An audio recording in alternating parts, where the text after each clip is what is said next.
I was initiated without knowing it, and it destroyed my life. This is where I am today. I have nothing left to show. These are the words of Carol, a woman who once had it all. A successful journalism career, $500,000 in earnings per concert, cars, a bus, and a house. Today, she has nothing. But this isn't a story about bad luck or poor financial decisions. This is about something far darker. Something that most of you watching don't even believe exists. Before we dive in, let me warn you, this story will challenge everything you think you know about reality. It's disturbing, it's real, and it's happening right now. Stay with me. You won't believe where this goes. Act 1, The Golden Years. Who was Carol?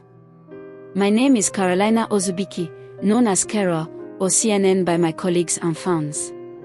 I'm a born-again Christian, mother of 2 children, and the third of 6 siblings. At just 18 years old, Carol went to India. Not for vacation but for education. And not just any education. She earned multiple degrees. A bachelor's in public administration, political science, and psychology, 3 years. A bachelor's in journalism, 1 year. A master's in mass communication and journalism, 1 year.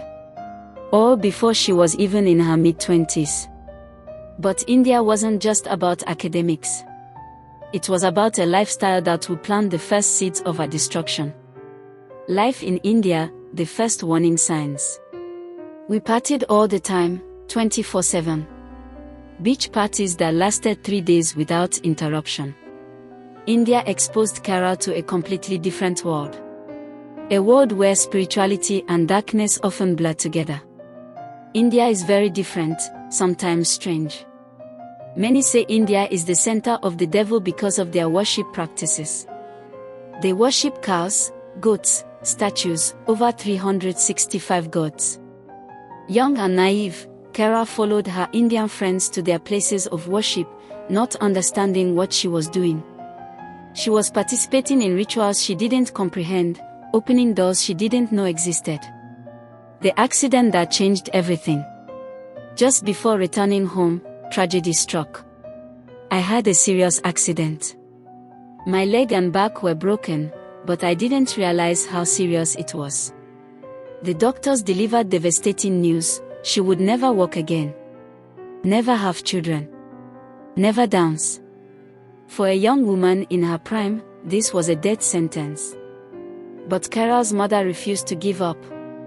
She took her daughter to a traditional healer, a man who used traditional medicine to treat fractures. This man had to re-break my fractures, which was extremely painful. The massage lasted 5 months. When he finished, I could at least walk a little. Carol had been healed. Or so she thought. What she didn't realize was that in seeking healing outside conventional medicine, she had stepped into a spiritual realm that would soon consume her entire life. Act 2, The Rise of a Star Journalist. After recovering, Carol landed a job at a popular media house. She quickly became one of the best entertainment journalists in the country. I specialized in feature articles, human interest stories, entertainment, exclusive stories. I interviewed musicians from Kenya, Tanzania, Uganda, Nigeria, Congo, the UK, and the US. All the big musicians came to Kenya, and I had the privilege of interviewing them. Life was good. Money was flowing. Carol was at the top of her game. She ran multiple businesses. A tailoring workshop. A bar and restaurant with poultry farming. Concert organizing. Every time I did a concert, I'd end up making $500,000 per night. I did 2 concerts per month. That's 1 million. I had 2 vehicles and a bus. But then her editors gave her a different kind of assignment. An assignment that would change everything. The assignment that opened hell. I was also assigned to interview witch doctors, morticians, morgue attendants, and evil spirits. Let's put it that way because most of my colleagues were afraid, but I was bold. Think about that for a moment. While her colleagues refused, Kara said yes. I remember during one of my first interviews, I got to speak with evil spirits inside the witch doctor's den. The first thing I saw was skin full of blood. I asked the witch doctors what this blood was for, and they told me it was food for evil spirits. Inside were large straws stuck into the blood-filled skins. They told me the evil spirits used these straws to drink the blood from the skins. Then they showed her suitcases full of money. Millions in cash. But the real horror was yet to come. Act 3. The interview with evil spirits. The witch doctor asked Kara and her photographer to return a week later. When they came back, they were ready, or so they thought. His purpose was to summon the evil spirits. I remember it was very scary. It was too late, and we couldn't change our minds because we were already there. The witch doctor began the ritual. Burning incense. Chanting. Using special papers. When the spirits came, I think the witch doctor lost control, or rather became like a dead person. The photographer and I were holding hands because there was no way to escape. We were already locked in there with the evil spirit, and the man we were talking to was already motionless. Face to face with darkness. What happened next sounds like something from a horror movie. But this was real. The first spirit entered. It spoke pure Kiswahili, not English. It said, "Here I am, my daughter." One by one, 7 spirits entered the room.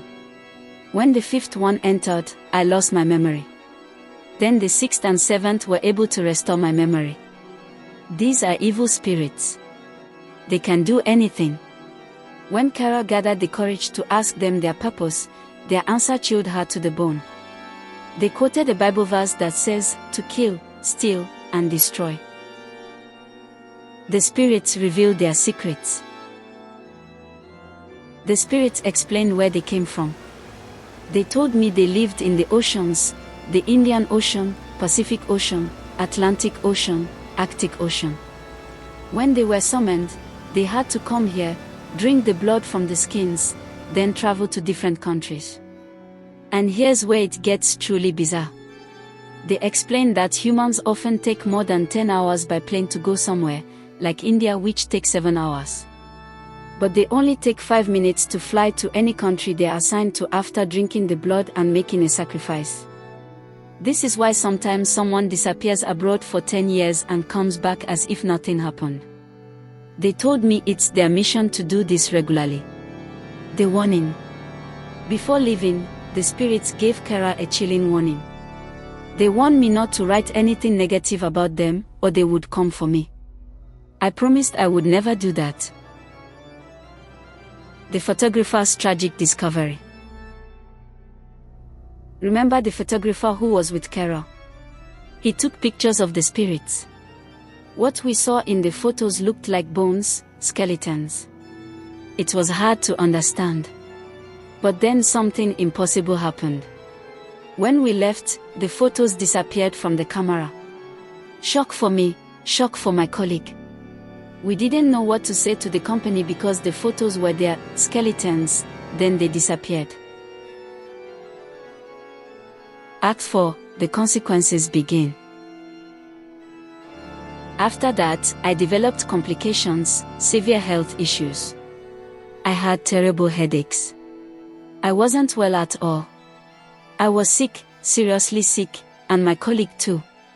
Kara went to the nearest church. The pastor prayed for her, performed deliverance. I continued deliverance sessions and prayers with more than 50 pastors in different churches. Her colleague.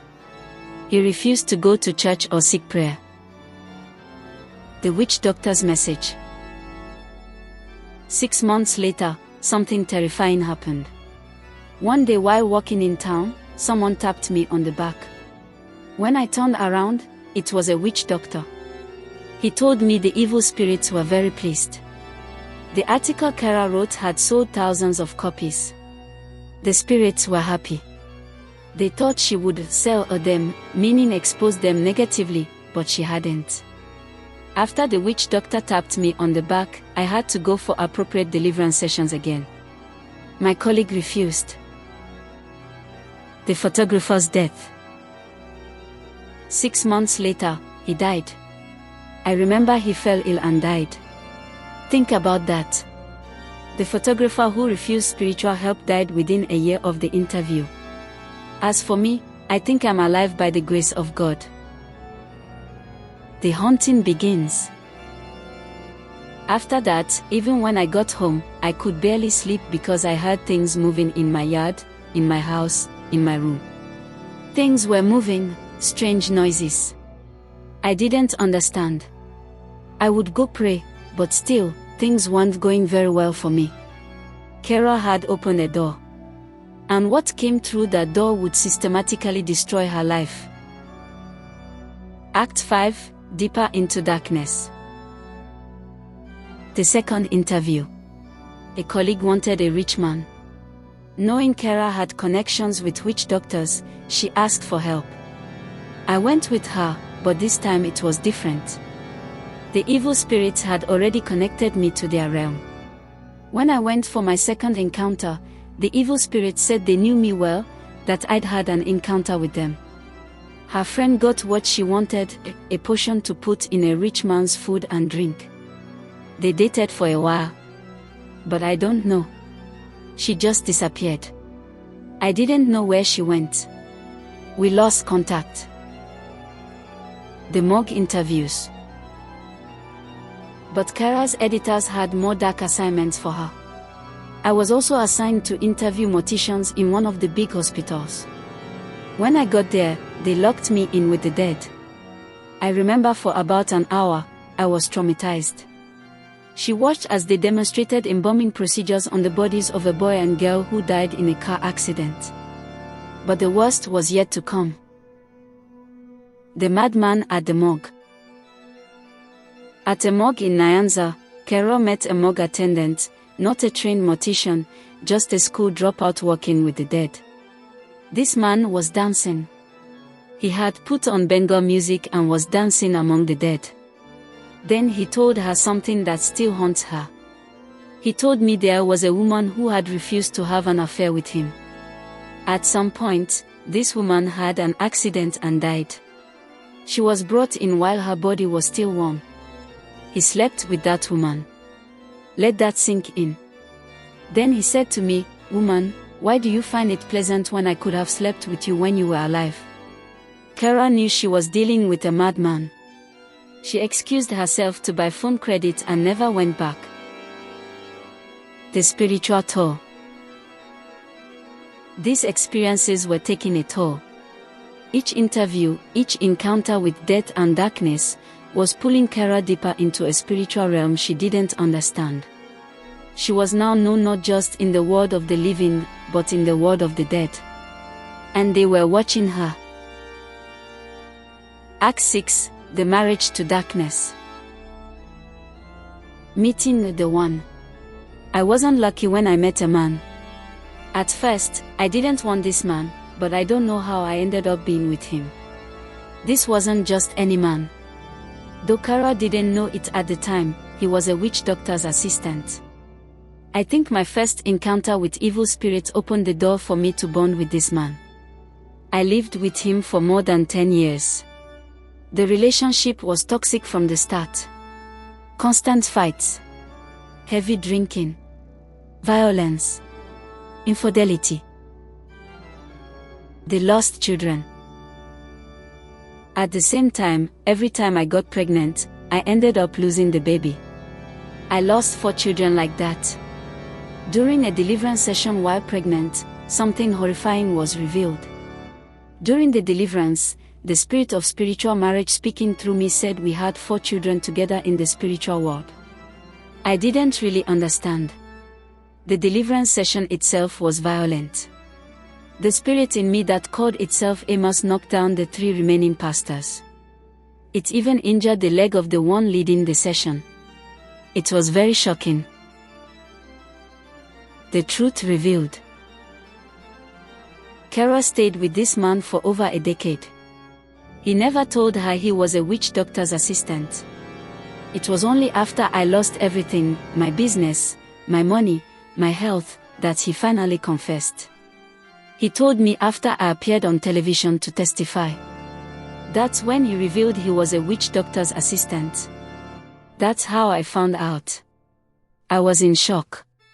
Imagine living with someone for 10 years, having children with them, losing children with them, and then discovering they've been working with dark forces the entire time.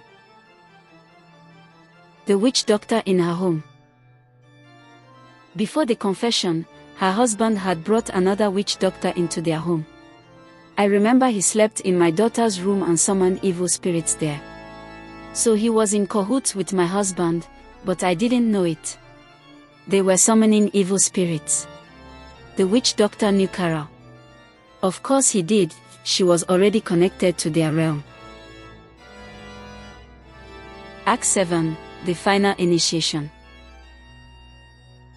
The 200,000 shilling deal. By this time, Kara was desperate. Her health was failing. Strange things were happening in her life. She had money, 200,000 shillings, and the witch doctor promised solutions. He said my life would be better, my health would improve, I'd have more money. So I gave this man that money.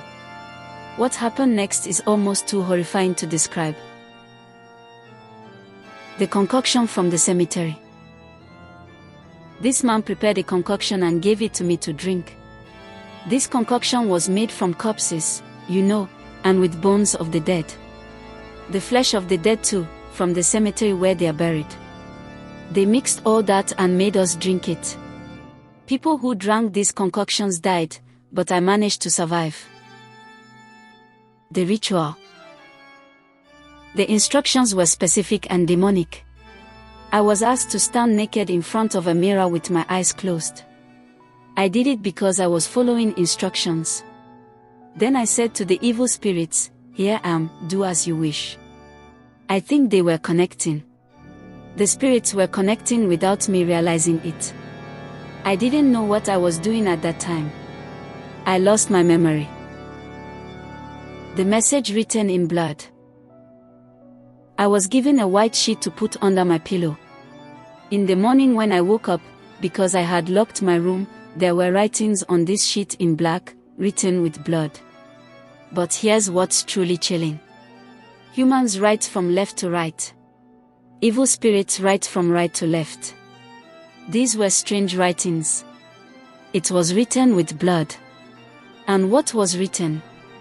What really shocked me is that the spirits knew everything you can't imagine because they told me everything that troubled me, things I hadn't told anyone. They had written it on this piece of paper. The chicken blood transfusion. If you think it can't get worse, you're wrong. After that, the witch doctor asked if I could buy a chicken, and I did. Then he took out a syringe, took the chicken's blood and injected it into me, and he took my blood and injected the chicken's blood into me. A blood exchange. With a chicken. Someone joked that I had a blood transfusion with a chicken, which is funny. I didn't know what I had gotten myself into at that time. The midnight cemetery visit. Carol's husband was taking the witch doctor somewhere every night. When she insisted on knowing where, the answer was chilling. He told me he went to sleep at the cemetery at night. My husband would accompany him at 6 p.m., then return in the morning. He said he went to one of the big cemeteries in Nairobi, slept there, and did his practices for 4 categories of people until morning, from midnight to 4 a.m. Who were these people? Pastors, politicians, influential businessmen and women, youth, and musicians. The witch doctor was performing rituals in the cemetery for the rich and powerful. While the city slept, dark work was being done among the graves. Act 8, the complete destruction. Everything falls apart. After the initiation, Kara's life didn't improve, it collapsed completely. After that, my condition worsened. I kept losing. My mind was deteriorating. I lost my money. I was losing money. I didn't know or understand what was happening to me. I could barely sleep. One by one, everything she had built crumbled. Her journalism career ended. Her businesses failed. Her vehicles were gone. Her house was lost. Her health deteriorated. Her mind suffered. I've been unemployed for 6 years now. We used to work for months, even a whole year without being paid. Yet I'm qualified, so I don't understand. I won some awards. I have so many awards, but today I have nothing to show. The husband's escape. After a decade of living with Carol, after ruining her life, her husband did something unbelievable. I remember he simply decided to leave, then came back. He went to a neighboring country, then returned and said he had decided to give his life to Christ. Now he's a pastor, which is fine. I'm not here to judge anyone. He became a pastor. Then he remarried and left Carol with their 2 children. The children, there are 2. Of course, they're the ones who are there. I lost 4 children, but now I have 2. The spiritual diagnosis. Multiple men of God told Carol the same thing. Some men of God said my case is spiritual. Spells have been cast on me to ensure people don't help me at all. Like a spirit of rejection has been placed on me, aging, and things like that. A spirit of rejection. That's why every job application fails. That's why friends abandon her. That's why doors close when they should open. Act 9, where she is today. The reality of nothing. The challenges I'm going through today are numerous. I haven't worked for 6 years. I have these 2 daughters. I don't know, we're just surviving by God's grace. But it's not easy at all when you don't work. One daughter just finished 4th grade. She tried to enroll in nursing school. She needs about 100,000 shillings. I have nothing. She was supposed to start in March. She's just there. She tells me, "Mom, when is God going to do this? Open a door, a way for you. Because I'm tired of staying at home." The complete loss.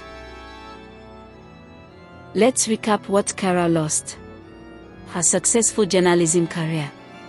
$500,000 per concert. Multiple businesses. 2 vehicles and a bus. Her house. Her health. 4 children. Her husband. Her friends.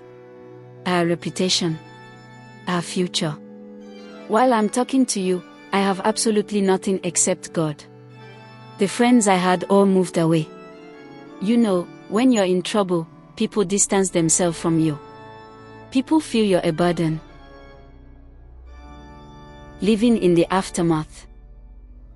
Sometimes even for food, you know, it's not easy. Being unemployed for 6 years, it's not easy. So I believe my encounter with evil spirits, 1st, 2nd, 3rd, and 4th, greatly affected my life. Life hasn't been easy. I lost everything I had. Act 10, the warning and the hope. A message to the youth. Carol receives calls from young people, Generation Z, saying they want to consult witch doctors for money and success. Her response. You don't understand.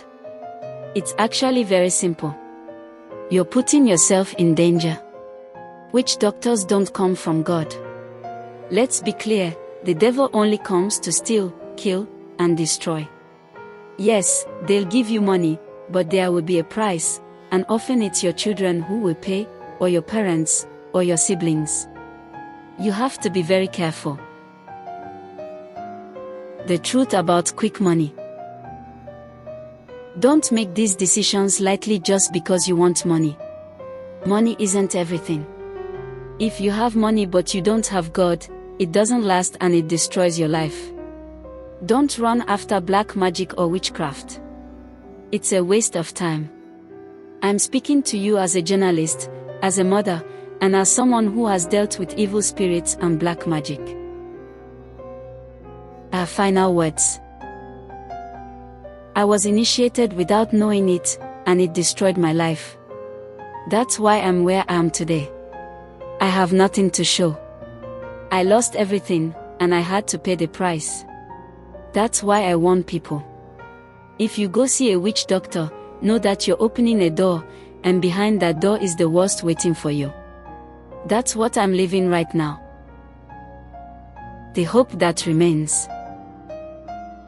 Despite everything, the loss, the pain, the poverty, the isolation, Carol still has hope.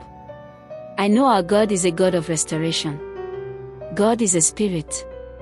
He can't come down, but He has His influential men and women. So I'm certain there are men and women in Kenya and elsewhere who are watching me, and God can use them. God knew me even before I was formed in my mother's womb, and He had good plans for me. In the book of Jeremiah, chapter 29, verse 11. This firm faith in God keeps Kara sane. Hope is a thing with wings, and Carol's hope is tied to God's presence. What can we learn? Carol's story isn't just about witchcraft or evil spirits. It's about the consequences of curiosity without wisdom. Opening doors we don't understand.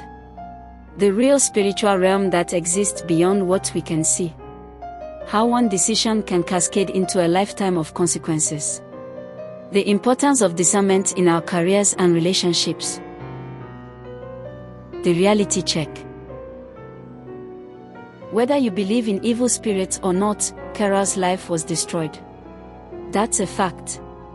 Something happened to her, something that took everything. Was it psychological? Spiritual? A combination of both? The truth is, her experience is real to her, and the consequences are visible for everyone to see. A woman who needs help. Carol is an educated woman with experience interviewing celebrities and writing compelling stories. She's a trained journalist with multiple degrees. If you know of any opportunities, journalism work, writing projects, or any way to help, you can reach out to her. But the minimum we can all do is share Carol's story. Let it be a warning. Let it be a testimony. Let it be whatever you need it to be. Sometimes life takes a direction we never planned, and everything slips away. Something similar happened to Carol. Our curiosity about the unknown can sometimes cost us our lives. Carol is the perfect example of someone who fed her curiosity and lost everything. The question isn't whether you believe in evil spirits or witchcraft. The question is, are you willing to risk everything to find out if it's real? Carol already paid that price. Learn from her story. If this story affected you, share it. Someone needs to hear this warning. Subscribe for more real stories that challenge what you think you know about reality.